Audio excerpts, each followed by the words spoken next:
Hello everyone, and I am back with another BMW review. So today I have with me the brand new X7 M60. Here finished in Marina Bay Blue. On the outside we've also got the black powder coated wheels with the 50-year emblems because it's the 50th anniversary of M with BMW. This is a highly spec'd out vehicle. Just recently had the windows tinted, and it is already sold, so unfortunately we're not going to be able to be doing any kind of crazy test drives or anything like that today, but I'll at least be able to give you a full overview of what's new on the car and what's changed and what's kind of carried over from the previous generation.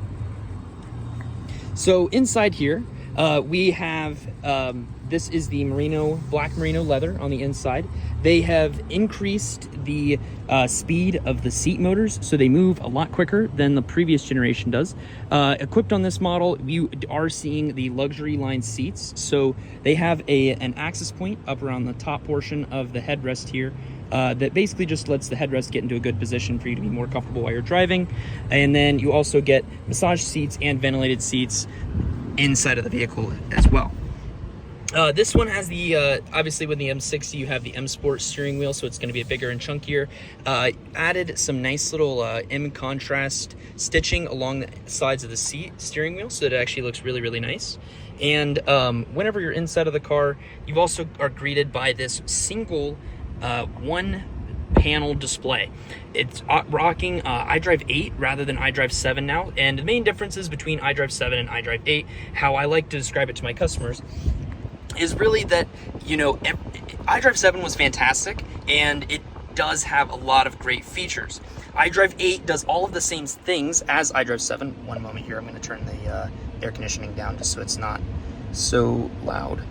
There we go, much better. So yeah, it's just a lot more condensed than the previous versions, whereas on iDrive 7 you'd have to go, you know, a couple screens deep in order to get to the menu you're really wanting to use. Now it's on the surface level, so you aren't having to dig, you know, 3-4 screens deep if you want to change your heads-up display or anything like that. It's just located right inside of displays. It's also a lot snappier than the previous generation. It feels like the whole system just got about 20 to 30% faster than the previous operating system. Also, you have enhanced heads-up display. I don't know if you guys are able to see that there, but the heads-up display will actually demonstrate your contact photos for your contacts. Say you have your dad's picture saved, it'll show that while you're calling them, rather than just showing like calling dad or what have you. Small little changes like that are pretty much done throughout the car. This vehicle is equipped with the Alcantara headliner, so you can't really tell, it looks black, but it's very, very soft, looks very premium. It's $1,000 upcharge from the factory, but it does look very nice and is worth every single penny. This car is also equipped with the executive package, so you have heated and cooled cup holders for the 2023 model year. They're constantly changing up how packages are configured and everything, and we also have to discuss the yeah, I'll leave it at that. So those are some nice things. Harman Kardon has made a full return, as well as Bowers & Wilkins is finally available again. That was gone for basically the entire 2022 model year. Inside of iDrive 8, just because I know this new screen is very different, a lot of people are probably wanting to see it. This is basically where all of your stuff is. Your personal assistant is mostly the same, has a different icon for this model year. So you'll see, hey BMW. Oh, it's not turned on yet. Let's see, start introduction, I'll show you that. You've got a different icon that you're seeing here. Still same amount of stuff. You can put the windows down, activate sport mode, utilize various different features of the vehicle. Basically anything that you'd want to do with your own vehicle, you can do basically by voice without having to use your hands. Still, these are heated, and the armrests are heated as well, which is carried over from the previous model.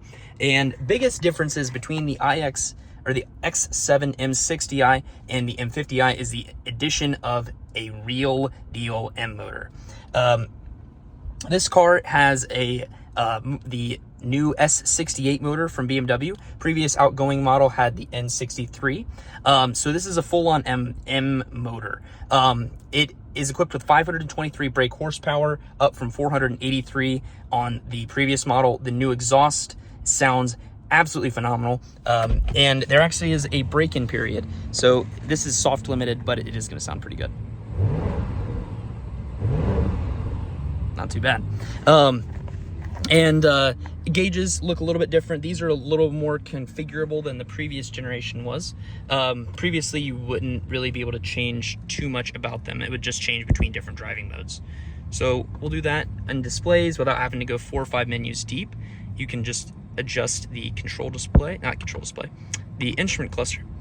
And then you can configure content. So you can change into different G meters, route preview, and just really adjust it between a multitude of different things. This little barrel button does a lot more than previously. It's actually showing up in our heads-up display, so I'm going to move that down to the instrument cluster so you guys can see with me. You can scroll between the media and radio, different settings here. Press the little hamburger button. That's how you're going to get into your different layouts here. So you've got this one, which is kind of like a diamond shape. You've got this, which is the most normal looking, and you also have this weird power band. This is similar to the i4 and iX. You can also adjust the heads-up display levels and different things like that. Change how the heads-up display demonstrates, different graphics and that sort of thing.